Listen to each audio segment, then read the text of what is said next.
Click the bell icon to get latest videos from Ekeeda. Hello my dear students, last slide में हमने देखा था कि what do you mean by international trade. International trade का हमने introduction देखा था, उसका मीनिंग देखा था, उसके कुछ कुछ एग्जांपल्स भी देखे थे। आज के स्लाइड में हम देखने वाले हैं what do you mean by internal trade and international trade. ये दोनों का डिस्टिंग्विश क्या है, क्या क्या फैक्टर्स है जो ये दोनों को एक दूसरे से अलग करते हैं, ये देखने वाले हैं हम आज के स्लाइड में। And most important thing is ये क्वेश्चन बहुत बार एग्जाम में पूछा है, सो आज का वीडियो बहुत ही ज्यादा इंपॉर्टेंट है, ध्यान से देखना और नोट डाउन करना।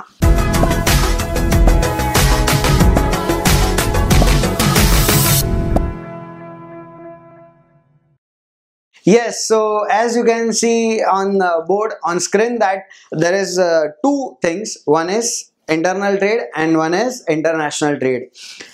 दोनों के बीच में हम लोग डिस्टिंग्विश देखेंगे। हम लोग पहले पूरा एक इंटरनल ट्रेड, उसके बाद पूरा इंटरनेशनल ट्रेड, ऐसा नहीं देखेंगे, हर एक पॉइंट को कंपेयर करेंगे। Yes, vis a vis, yes, distinguish form में देखेंगे। सबसे पहला पॉइंट आता है internal trade operates within the boundaries, within the national boundaries. एक देश के अंदर होने वाला ही transaction trade is called as internal trade.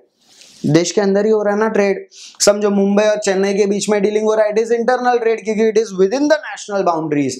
But when it goes beyond the national boundaries, समझो इंडिया का for example Mumbai and New York के बीच में ट्रांजैक्शन हो रहा है, ये दो अलग अलग देशों में है ना, ये दोनों स्टेट्स सिटीज, तो ये क्या होता है, इंटरनेशनल ट्रेड। दो अलग अलग कंट्रीज के बीच में होने वाले transaction is called as international trade. Yes, सबसे पहला पॉइंट क्या था डिस्टिंग्विश का, ऑपरेशन। यस, उसमें सबसे पहला क्या है, internal trade operates within the national boundaries whereas international trade operates between the international boundaries. Between मतलब क्या, टू और more. Yes, second point, activities in internal trade is limited to domestic country only.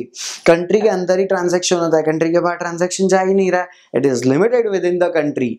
Yes, whereas in international trade it is not limited to the country, it goes beyond the countries। मतलब क्या, activities are spread to the entire globe। अगर समझो internal trade का बात करूं, उसका ज्यादा से ज्यादा बिजनेस क्या होगा, हर एक स्टेट में होगा, हर एक सिटीज में होगा, बट इंडिया में ही होगा, इंडिया के बाहर नहीं होगा। It is limited to India only, तभी आता है इंटरनल ट्रेड।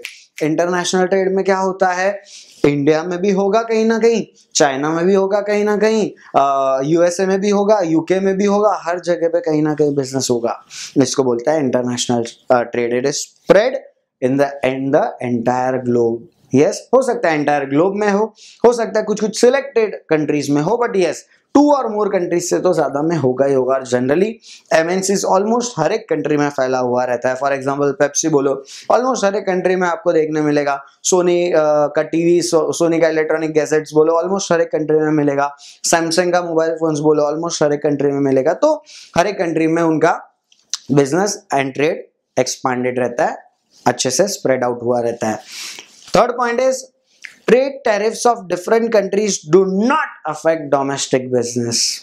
देखो दूसरे कंट्री के क्या क्या टैरिफ्स है, टैरिफ्स मतलब क्या, रेस्ट्रिक्शंस बोलो, टैक्सेस के रिलेटेड रेस्ट्रिक्शंस बोलो, क्वांटिटी के रिलेटेड, एक लिमिट से ज्यादा क्वांटिटी यहाँ से वहां नहीं लेके जा सकते, ये सब रेस्ट्रिक्शन जो इंटरनेशनल ट्रांजैक्शन में होते हैं।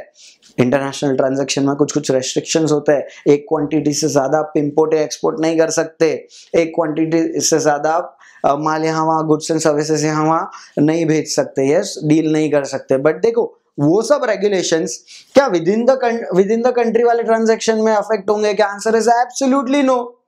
देश के अंदर तो कितना भी ट्रांजैक्शन चल सकता है ना, और अगर लिमिट भी होगा तो it is with in the country. समझ रहा है क्या? मुंबई से चेन्नई जाने के लिए जो जो ट्रांजैक्शन के रेस्ट्रिक्शंस होंगे, उसको इंटरनेशनल ट्रांजैक्शंस के रेस्ट्रिक्शन कहाँ इंपैक्ट देने वाले हैं? यस, इंडिया से कहीं बाहर तो नहीं जा रहा ना, इसके लिए इसमें जो टैरिफ रेस्ट्रिक्शंस है, जो tariff and quota related restrictions है इंटरनेशनल ट्रेड के, वो नेशनल ट्रांजैक्शन को इंपैक्ट नहीं करते। Whereas in international transaction tariff rates of different countries, yes, obviously affects the international trade. क्योंकि वो बनाए गए हैं इंटरनेशनल ट्रेड के लिए। कभी कभी क्या होता है, एक कंट्री अगर एक लिमिट से ज्यादा एक्सपोर्ट करे, एक ज्यादा क्वांटिटी में एक्सपोर्ट करे या इंपोर्ट करे, हो सकता है वही कंट्री के लिए नुकसानदायक हो सकता है। अगर हमसे ज्यादा से ज्यादा एक्सपोर्ट किया, यस, तो हो सकता है कि वही कंट्री को कम पड़ेगा आगे जाके। ज्यादा से ज्यादा इंपोर्ट किया, हो सकता है वही कंट्री का बहुत ज्यादा फॉरेन एक्सचेंज बाहर चला जाए, तो उसके लिए कुछ ना कुछ क्वांटिटी के रिलेटेड रेस्ट्रिक्शंस रहता है। टैक्स रेट के कुछ कुछ अलग अलग नियम रहते हैं। तो ये सब रेस्ट्रिक्शंस जो इंटरनेशनल ट्रेड के है, वो क्या नेशनल ट्रेड को इम्पैक्ट देंगे क्या? It is obviously no. तो इंटरनेशनल ट्रेड में ये सब प्रॉब्लम जो है ट्रेड रिलेटेड रेस्ट्रिक्शंस वो अफेक्ट करेंगे, whereas an internal trade ये सब चीजें अफेक्ट नहीं करेगी। यस, उसके बाद है not directly affected by forex. What do you mean by forex? Forex means foreign exchange currencies. अभी $1 का भाव फॉर एग्जांपल समझो आज 67 रुपीज है, ठीक है, और कल उठ के $1 इज इक्वल टू 70 रुपी हो गया। ये क्या इंडिया के ट्रांजैक्शन को इंपैक्ट देगा क्या, जो इंडिया के विद इन द कंट्रीज हो रहा है? ऑब्वियसली नो, क्योंकि इंडिया में तो रुपी में ही डीलिंग होने वाला है, डॉलर तो पिक्चर में आने ही नहीं वाला है। बट जब भी इंडिया और यूएस जब भी डीलिंग कर रहे हैं, तभी डॉलर का रेट इंपैक्ट देगा। जब भी आपने गुड्स लिया तभी क्या रेट है, जब भी आप पेमेंट कर रहे हो तभी क्या रेट है, जब भी आप balance sheet profit and loss account बनाओगे तभी क्या रेट है, वो हिसाब से अकाउंटिंग चेंज होगा, वो हिसाब से पेमेंट चेंज होगा। यस, क्योंकि बाहर वाले को तो आपको डॉलर में ही पेमेंट करने का है। आज समझो आज मैंने गुड्स लिया, ठीक है, आज गुड्स लिया तभी मेरा $1 का भाव था 67 रुपीज, ठीक है, मैंने उनसे 2 महीने का क्रेडिट लिया। अभी 2 महीने बाद अगर हो गया $1 इज इक्वल टू 70 रुपी, मुझे तो उनको डॉलर ही देना है। वो थोड़ी बोलेगा कि अरे कल 67 था आज 70 हो गया तो थोड़ा डिस्काउंट दे दो। आंसर इज ऑब्वियसली नो, उसको जितना डॉलर देना है उतना तो डॉलर देना ही है। आपको इंडियन बैंक को आज 70 रुपी दे के ही डॉलर परचेस करने मिलेगा, 67 नहीं मिलेगा। जो 2 महीने पहले गुड्स लिया था वो वाले रेट का आज रेट नहीं मिलेगा, आज रेट आज का रेट में आपको मिलेगा, आज का डॉलर। यस, तो ये ध्यान में रखिए, फॉरेन एक्सचेंज के जो रेट के फ्लक्चुएशंस है, जो चेंजेस है, वो इंटरनेशनल ट्रेड को इंपैक्ट देंगे, इंटरनल ट्रेड को नहीं। क्योंकि इंटरनल ट्रेड में बाइंग एंड सेलिंग कौन से रेट पे हो रहा है, कौन से करेंसी में हो रहा है, इंडियन करेंसी में। आज यहाँ पे ₹1 का भाव ₹1 ही होगा, समझ रहा है, कल होने दो, आज होने दो या कभी भी होने दो, रुपए में डीलिंग कर रहे हो तो उसका रेट वही होने वाला है। यस, सो फॉरेन एक्सचेंज का इंपैक्ट किस पे आता है? इंटरनेशनल ट्रेड पे, इंटरनल ट्रेड पे इसका कोई भी इंपैक्ट नहीं आता। यार next point is quotas on import and export by different countries do not affect domestic transaction. quota restrictions मतलब क्या? अगेन क्वांटिटी के लिए रिलेटेड जो रेस्ट्रिक्शंस है। टैक्स लॉस बोलता है क्वांटिटी से ज्यादा आगे पीछे आप गुड्स नहीं इंपोर्ट एक्सपोर्ट कर सकते। यस, जो कोटा रिलेटेड रेस्ट्रिक्शन है ऑन इंपोर्ट एंड एक्सपोर्ट, जो इंटरनेशनल ट्रेड के लिए जो रूल्स एंड रेगुलेशन बनाए गए हैं, वो क्या इंटरनल ट्रेड को, डोमेस्टिक ट्रांजैक्शन को इंपैक्ट देंगे क्या? Answer is obviously no.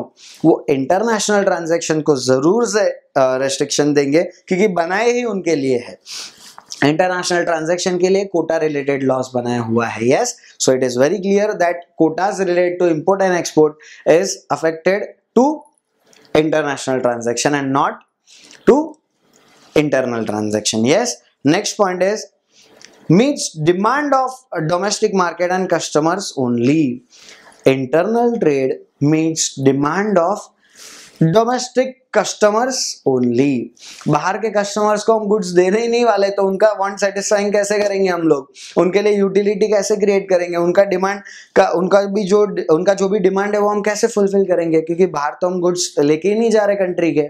Yes, but in case of international transaction it meets demand of markets and customer of various countries. जहां जो कंट्री में हम डीलिंग कर रहे हैं वो सब कंट्रीज का हम क्या कर रहे हैं? डिमांड फुलफिल करने वाले हैं। जहां जो कंट्री में डिमांड आएगा, एमएनसी तो वहां जाएगा, क्योंकि वहां से मनी भाई मिलने वाले हैं। यस, वहां से प्रॉफिट मेकिंग होने वाला है, तो वहां क्या करेगा? एमएनसी पहुंच जाएगा। बट जो इंटरनल ट्रेड करने वाला है, जो डोमेस्टिक ट्रेडर है, वो क्या बाहर जा पाएगा? क्या नहीं, समझ रहा है? तो वो अपना गुड्स बाहर लेके ही नहीं जा पाएगा। Next point is cultures of various countries do not affect internal trade. अलग अलग कंट्रीज के जो ट्रेड रूल्स एंड रेगुलेशंस है, वो अपने इंटरनल ट्रेड में कोई फर्क ही नहीं पड़ेगा। फॉर एग्जांपल, चलो मैं यूके बेस्ड या तो यूएसए बेस्ड डीलर है। यस, अभी देखो इंडिया में जब भी स्वीट्स, इंडिया में जब भी दिवाली आएगा, India is a country of festivals, बहुत सारे फेस्टिवल्स आते हैं यहाँ पे, दिवाली बोलो, होली बोलो, बहुत सारे, गणपति बप्पा बोलो, ये सब अभी जो आने वाले लाइन अप होके, तो ये सब फेस्टिवल में क्या होता है, मिठाई बहुत ज्यादा बनती है, फायर क्रैकर्स बहुत ज्यादा क्वांटिटी में मैन्युफैक्चरिंग होता है, क्योंकि ये सब फेस्टिवल में उसका डिमांड बहुत ज्यादा रहता है। यस, बट अगर यूके यूएस में जाओगे तो वहां पे क्रिसमस ही सबसे ज्यादा सेलिब्रेट होता है, तो उनका मैन्युफैक्चरिंग फायरवर्क्स का तभी सबसे ज्यादा होगा, स्वीट्स का तभी सबसे ज्यादा होगा।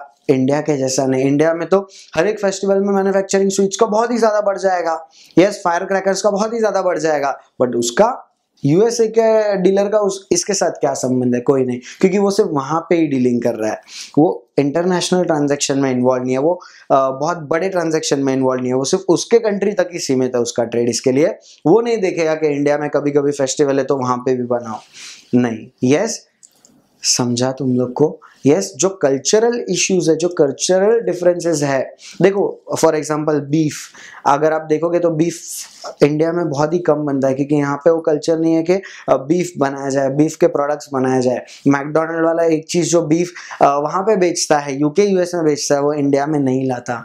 It is due to cultural differences, India के कल्चर में that is something which is bad, तो इसके लिए इंडिया के कल्चर में वो हम नहीं लाते। इसके लिए कल्चरल डिफरेंसेस के हिसाब से मैकडोनल्ड को क्या करना पड़ेगा, अपना प्रोडक्शन अलग अलग करना पड़ेगा। यस, प्रोडक्शन क्या करना पड़ेगा, चेंज करना पड़ेगा। जबकि इन international transaction cultures of various countries affects the international business. अब मैकडी का सिंपल एग्जांपल अगर मैकडोनल्ड्स का बोला जाए तो वो देखो इंडिया में बीफ के प्रोडक्ट्स नहीं रखेगा, बट इंटरनेशनली बीफ के प्रोडक्ट्स रखेगा। इंडिया में ही वेज सबसे ज्यादा बेचेगा वो, बट बाहर के कंट्री में वेज उतना नहीं चलेगा, नॉन वेज ही ज्यादा चलेगा। Yes, this is all about your distinction between internal trade and international trade. Yes, ये बहुत ज्यादा इंपॉर्टेंट क्वेश्चन है, ध्यान रखना। और आपको जो रेड रेड करके पॉइंट दिए गए हैं वो मोस्ट इंपॉर्टेंट पॉइंट है, and that is the head points of your answer. आप हेड पॉइंट याद रखते हो ना, वैसे आप इसको रेड रेड जो जो चीजें हैं उसको आप हेड पॉइंट्स बना सकते हो और बना के याद रख सकते हो। Yes, thanks for watching this video. Thank you my dear students. Please subscribe Ekeeda channel and press on bell icon. Thank you.